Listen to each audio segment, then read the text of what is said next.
Today we have the Jabra Elite 85T and 75T going up against the XM4s. I'm chucking in the Elite 75T because I personally prefer it over the 85T. All right, let's start with the design of the earbuds. In terms of build quality, it's pretty even across the board. No unnecessary indicator light flashing on any pair. And in terms of bud size, the smallest are the 75T, followed by the 85T, then the XM4s. And the fit sort of follows this. So the most comfortable pair are the 85T, followed by the 75T, then the XM4s. So the 85T have a very similar feel to AirPods Pro. The ear tip only goes moderately deep into your ear canal, and the oval shape of them adds to the comfort.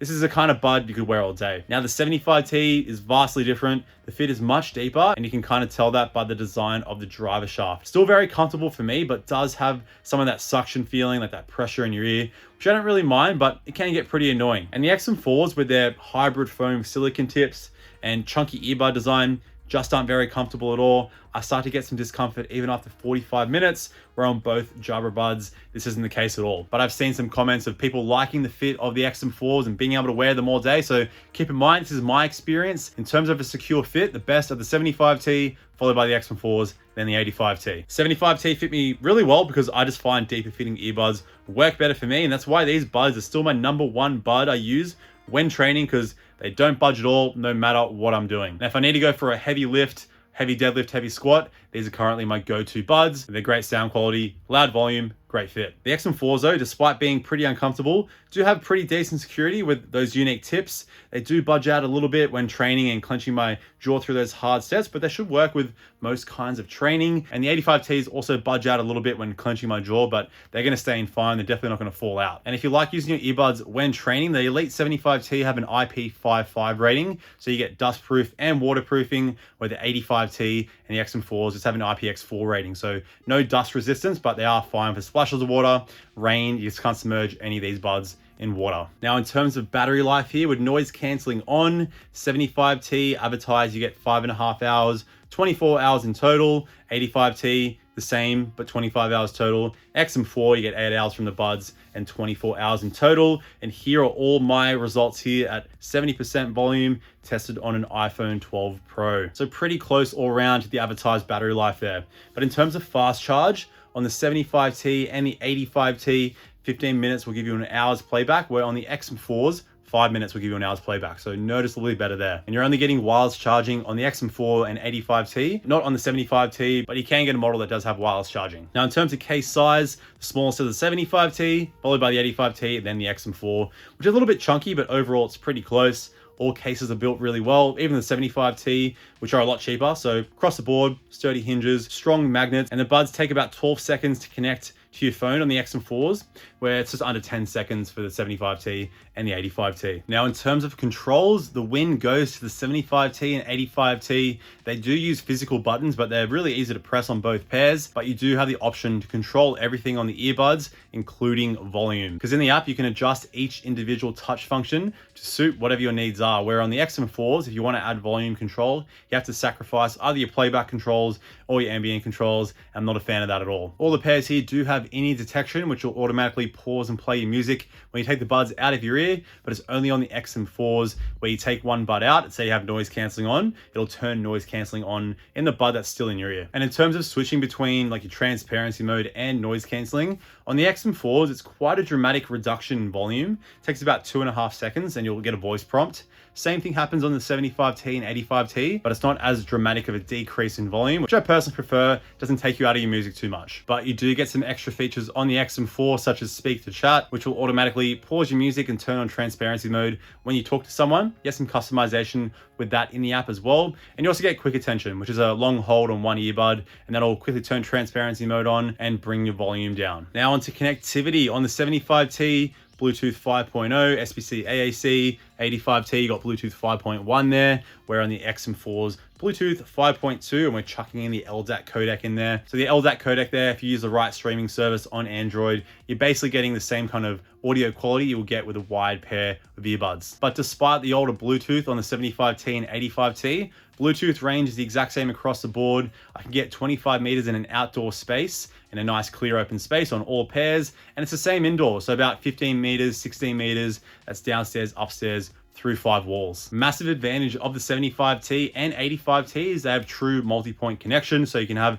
2 devices connected to the earbuds at the same time, where on the XM4s you don't have this sadly. But if you do want to switch between devices on the XM4s, you don't have to disconnect from your old device to connect to another device. So not the worst, but a pretty big disadvantage of both the 75T and 85T is that you can only use the right earbud individually. You can't use the left, which is kind of outdated. I don't know why the 85T had it. I understand why the 75T had it, where on the Sonys, you can use either earbud individually. It works in mono mode. They even take it a step further. If you're using both earbuds, you take one out of your ear, the earbud that's still in your ear will also kick into mono mode, so you can hear both audio channels coming out of one earbud. Now, when it comes to latency on YouTube, Netflix, Disney+, all pairs are completely fine, barely any latency there. When it comes to gaming, I haven't run my test yet, but I'm gonna chuck up all my latency results here on both iOS and Android. Basically with casual gaming, as long as you're under 400 milliseconds, you'll be fine. If you want really low latency, if you can get around the 200 milliseconds or below, then you'll be good. But now let's quickly talk about apps, because both have some of the best apps out there.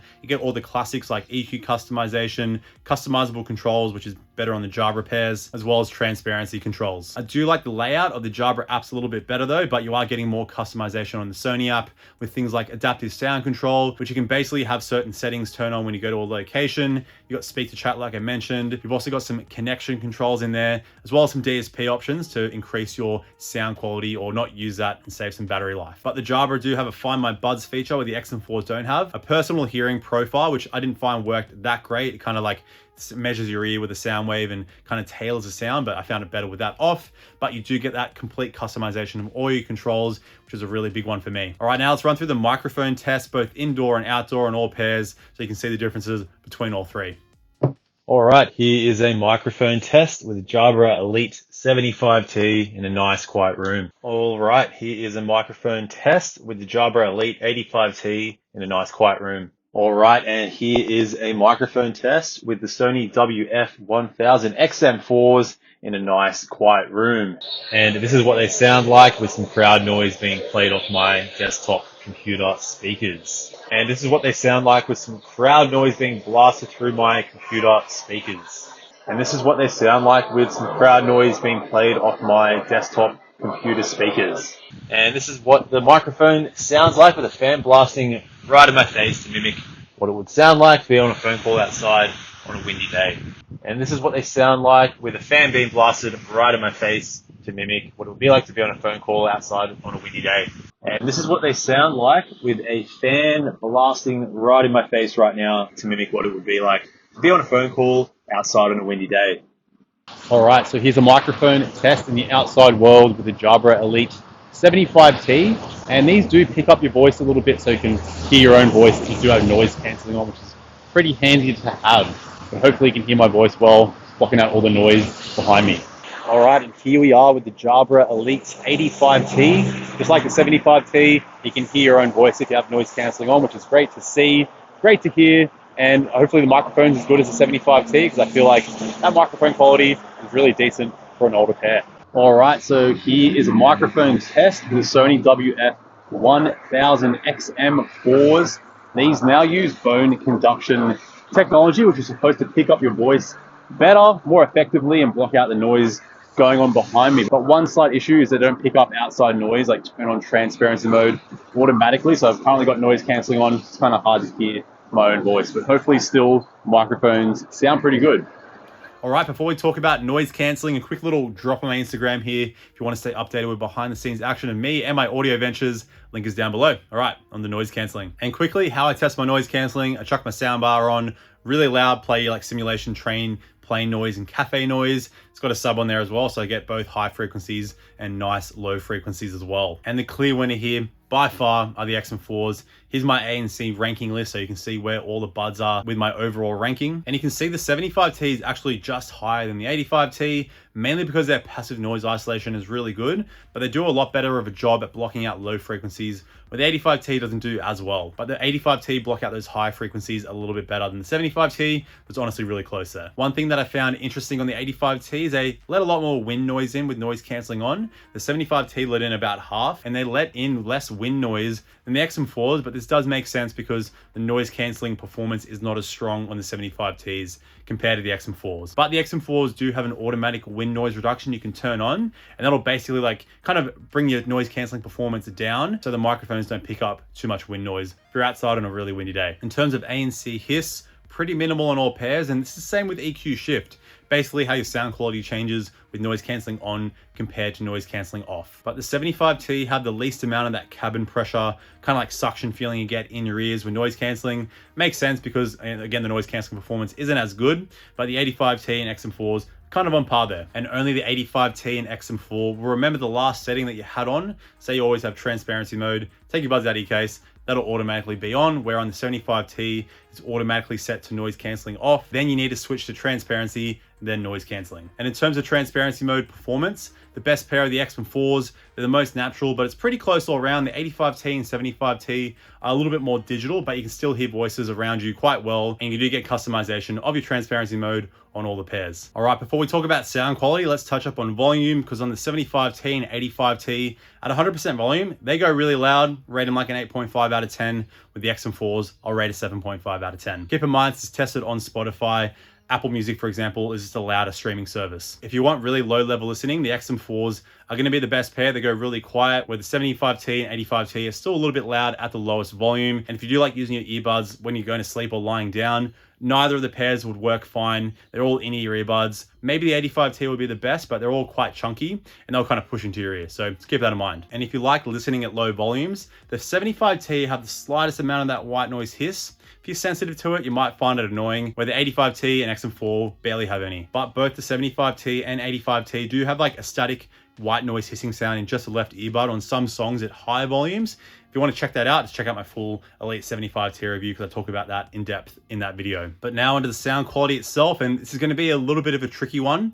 I am going to talk about the sound quality here with my favorite EQ customization on. So I like the 75T with no EQ customization. On the XM4s, I bump up the upper mids, treble, and bass ever so slightly. And with the 85T, similar to what I do on the XM4s. And to sum it up simply, below 75% volume, the best sound quality goes to the XM4s, followed by the 85T, then the 75T. Above 75% volume, the best pair are the 85T, followed by the XM4s, then the 75T, sort of, at least for most genres. And this is because the sound quality on the XM4s starts to change when you go above 70% volume. The mid-range and mid-bass is boosted, sub-bass and treble kind of stays at the same level. If you want to see this explained in detail, check out my XM4 review, linked up here. So the 85T and the XM4 kind of have a similar tuning. You get a nice amount of bass that hits deep, still a nice amount of boost in the mid bass, but it's boosted in a way to not really detract from the other frequencies. You get a nice clear mid-range on both pairs, but the XM4s are slightly richer, and they both also have a similar amount of treble,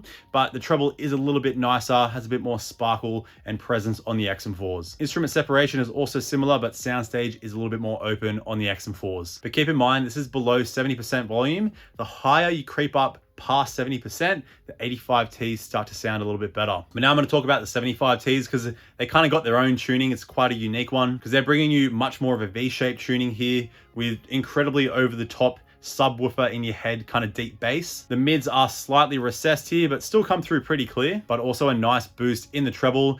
Can get a little bit harsh at those high volumes, but it has excellent sparkle, but it isn't the most direct or precise treble response. And soundstage, actually not too bad. I'd say it's on par with the 85T, which is really great considering the amount of bass you are getting. And you could EQ the 85T and XM4 as much as you want. There's no way you're going to get the same amount of deep subwoofer bass that the 75Ts have. But now to explain the sound a little bit further, I'm going to run through my genre rating checklist, and I'm basically going to let you know which pair I like the best with each individual genre, and here are all my results here. It's a bit of a mess, but I'll kind of explain how it all works. So EDM and radio, the win goes to the 85T with the XM4s and the 75Ts tied there. I personally like listening to these genres at high volumes, which is why the 85T gets a win. And the reason the XM4 and 75T are tied, you get clearer vocals on the XM4, but a lot more bass and a lot more energy on the 75T. I like all pairs basically. With hip hop and R&B, I'm giving the win to the 75Ts just because of that ridiculous amount of sub bass, which is quite prevalent in your hip hop and your R&B tracks. It sounds really great, and vocals still come through quite clear, obviously not as clear as the XM4 and 85T, which I've tied in the second place there. So it really depends what you like. I really like the 75T here. Now with metal, I'm going to give the win to the XM4s due to that nice clarity and separation, and I'm tying the 85T and 75T down there mainly because I really do like the 75T with metal. You get that nice heavy live sound like you're at a live metal event, but the 85Ts bring a bit more clarity. Again, I like both, and that's pretty much all going to carry over to rock there as well. With Indian acoustic, jazz, classical, all that good stuff, I'm going to give the win to the XM4s, followed by the 85T, then the 75T. I did find with instrumentation that the XM4s, that nice clarity, nice treble, and nice open soundstage does work really well. Where like on the 75T, that bass can start to drown out the instrumentation a little bit, but you can always just tweak those in the EQ as well, bring the bass down a little bit, and this does make the clarity a little bit better. Now with hardstyle, 75T gets a clear win here, followed by the 85T and the XM4. Basically with hardstyle, you need loud volume, you need a ridiculous amount of bass. 75T are my favorite earbud when listening to hardstyle, which is also one of my favorite genres. They have not been beaten yet. And this is the same with trap and dubstep. You need a nice amount of bass and a nice amount of volume. 75T wins there as well. With side transo, it's going to go XM4, 85T, then 75T. I find on the 75T, a little bit too much bass can kind of overpower. You can't really hear the synths. With the XM4, that soundstage does sound really nice. You get a nice open sound. And that's the same with trance. With techno, I'm going to give it a tie across the board. Like it really depends on what you like. If you listen to loud volumes, you want some extra bass on the 75T, or you want to kind of hear the intricacies in your percussion and synths a little bit better on the 85T and the XM4. With symphonic metal, it's going to go XM4, 85T, then 75T. I find that separation and really nice treble there brings out the orchestration really well and all the complexity of the heaviness as well with symphonic metal. And finally with movies and podcasts, all are going to be completely fine, but the XM4s with that nice clear mid-range and open soundstage will work the best, and the 75T with the recessed mids, not the best, but they'll all get the job done. All right, but now let's run through the main pros and cons of each earbud, and starting with the 75T, they're really cheap. I got mine for about $140 Australian. You got that subwoofer bass head certified sound, one of the most secure fits that I've ever tested, dust rating, and of course, multi-point connection. Some cons, you can only use the right earbud individually, that white noise static hiss in the left earbud, and the noise cancelling isn't the best. Now 85T main pros, they're cheapish. I got mine for 230 Australian. They do have the most comfortable fit, nice balance in their sound signature. The tuning stays the same at all volumes, and that's the same for the 75T. And of course, you also got multi-point connection. Main issues there is the noise cancelling not blocking out low frequencies the best. It's not as secure as the 75Ts, and they also have the same static sound in the left earbud. Now with the XM4s, expensive. 389 Australian they cost me. I spend a lot of money on earbuds. I'm gonna have to check my budget. I think I'm going a little bit crazy. But they have the best noise cancelling in the whole technology world. Really great sound quality, but below 75% volume. You got the LDAC codec and those extra features like adaptive sound control, speak to chat, and all that good stuff, and customization in a really good app. Main cons though is that cotton bud fit. Not very comfortable at all, at least for me, and that sound quality changing above 70% volume. So that's a pretty big con for me, but you got to think what main pros and cons are going to work for you, and hopefully this video has helped you decide that. And with creating this video, it's made me realize even more how good of value the Elite 75T are. And it's great to see that Jabra is still selling these, because I would personally recommend these over the 85T if it's a secure fit and a bass head certified sound you are looking for. But that wraps it up for today. I'll see you in the next video where the XM4s are going up against the Bose Quiet Comfort earbuds. It's going to be a really close one, so stay tuned for that. But in the meantime, stay picky with your audio because life's too short for crappy sound. See you in the next video. Bye now.